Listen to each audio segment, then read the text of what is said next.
Satu perkara yang penting hasil dari mesyuarat tadi ialah kenyataan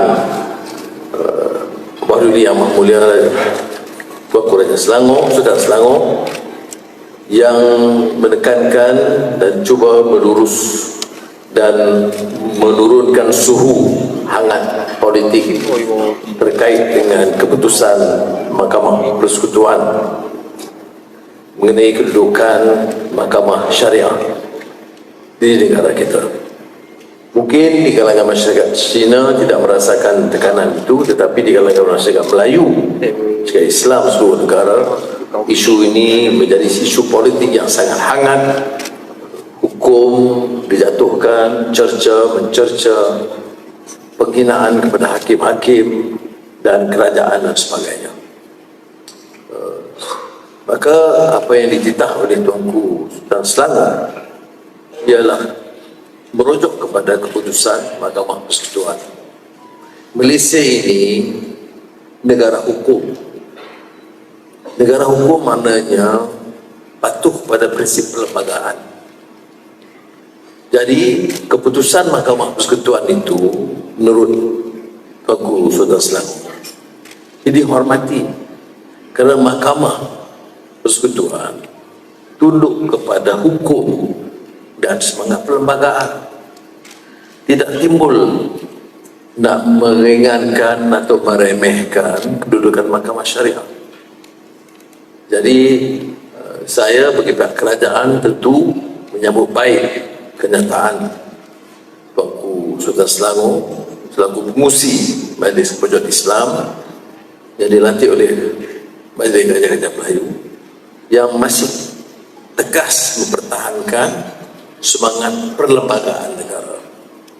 Kalau ada pun apa-apa tindakan cadangan baru rujuk kepada kuasa, kita telah lantik Tun Zaki Azmi, mantan Ketua Hakim Negara, untuk membersihkan itu kuasa, mengkaji masalah-masalah dibangkitkan oleh negeri dan masyarakat Islam tentang syariah. Tetapi tunggak perlembagaan tak boleh dirongkai.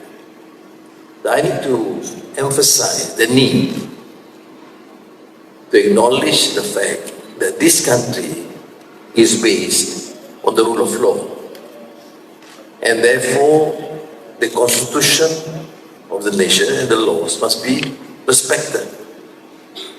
The decision by the Federal Court is based on their interpretation of the constitution and the law.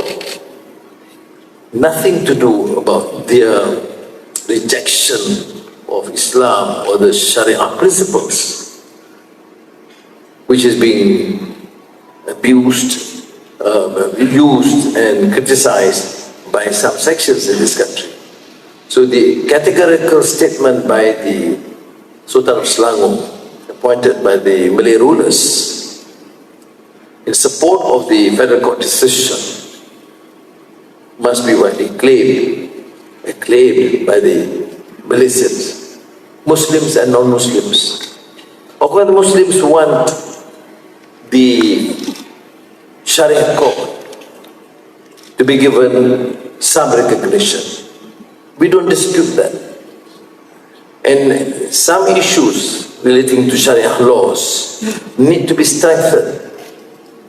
Is again not a controversial issue, but it must go through a clear process. We must give also a very clear categorical assurance that any attempt to strengthen the Sharia courts will not be at the expense of the non-Muslims and the role of the court and judicial system which is being practiced today. So these are fundamental issues which is important. And Tasilo made reference to the issue of stability. Stability means all Malaysians, irrespective of race, religion or creed, must respect this, not only the constitution, but the spirit of the constitution. That this country, majority of whom are Malays, adequate provision to protect the interests of the Malays and the language and the Malay rulers and the privileges, but this constitution protect the right of every single citizen in this country.